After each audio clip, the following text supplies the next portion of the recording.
Hi, Dave Blockus here, Los Altos Homes. Here high atop the Sereno Group office building in downtown Los Altos. I'm here with Mike Guarino from, he's an agent broker in the insurance industry, and wanted to talk about how do we determine what level of insurance we have on our homes to make sure that we get it built out correctly given any disaster that might happen. So Mike, why don't you take it from here?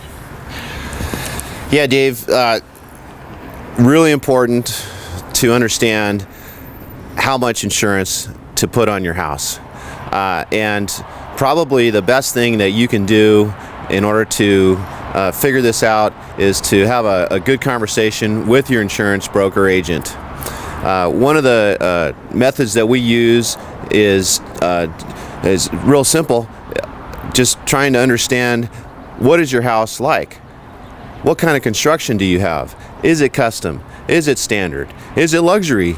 There's all kinds of factors that go into any single house out there, and no two houses are alike. And so the amount of insurance that we put on a house is not just an easy question to answer. We go through, we use software programs, we look at appraisals, all kinds of different ways of determining this. And so we hope at the end of the day that we did determine the right amount of insurance in the event that you do have a fire and the house burns down to the ground.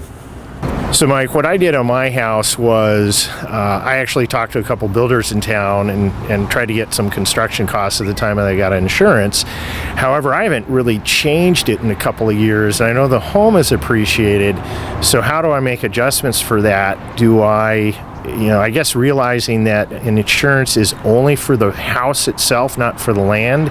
And most of the times when houses appreciate, land is the majority factor on that. So what would you recommend for me to do now, given that my house is appreciated?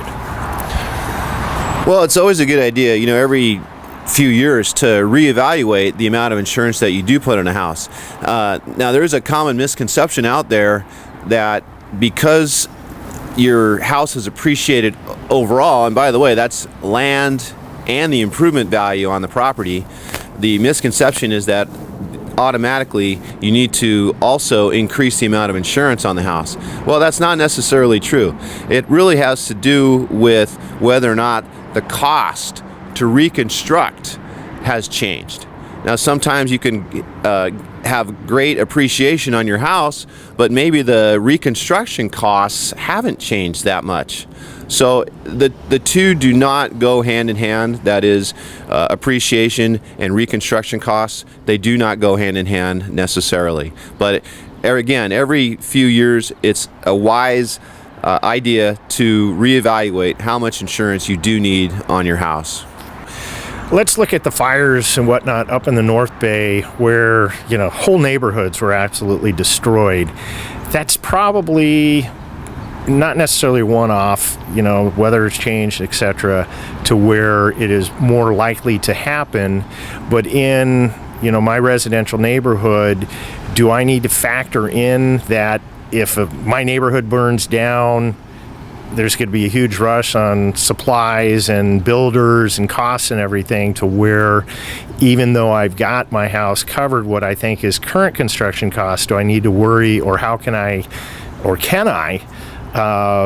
sort of insure for the future for a major disaster like that? Well, Dave, that's a great question. And, the events over the last few years with in Northern California and, all parts of California where we've had these catastrophe fires have really sort of reevaluate how we do figure out reconstruction costs. Because, when you have a fire that wipes out a whole neighborhood, like you just mentioned, yes, the cost to reconstruct all of a sudden increase astronomically. What may have cost $300, $400, $500 a foot now might be something like $900, $1,000, $1,500 a square foot, because of the supply and demand that goes on the trades that build your house and the materials that are used to reconstruct. And then last question, Mike.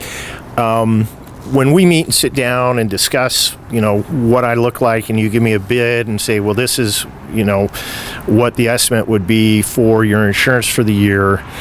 I see online, similar in real estate, you have got online evaluators that say, oh, well, we'll give you this insurance for, 30% less. How do I actually compare those? Because it seems like it might not necessarily be correct, given that, the online sites haven't really seen the house or had a discussion with you. How do I work through that if I don't want to be overinsured or underinsured? What's the best step for me to take? Well, I think it's really important that if it's a big concern to you, especially if you have a house that's custom, that you consult professionals. And I'm talking about building professionals here, because they have the best line on how much it really does cost to build in your area and to the standards that you expect for your house. And of course, you always want to have that conversation with your insurance agent or broker as well. Work through it together. I would not recommend just going online to some insurance company that you can't really have a conversation with. You really need to have a conversation so that the professional that's helping you can understand and properly complete a reconstruction cost estimate for your house. So I guess kind of to summarize, getting the correct level of insurance is kind of a science, but not an exact science.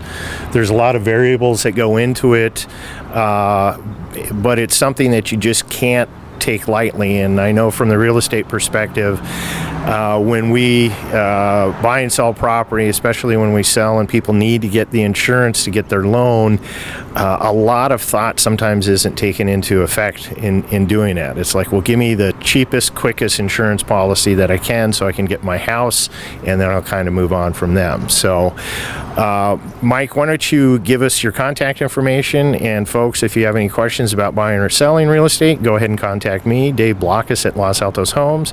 And if you have insurance questions, go ahead and talk with Mike, and here's his contact info. Thanks, Dave. Enjoy the conversation. Yes, Mike Guarino. You can go to guarinoinsurance.com, or you can simply call us 408-248-0909. Again, guarinoinsurance.com, Guarino insurance.com. Thanks, Dave.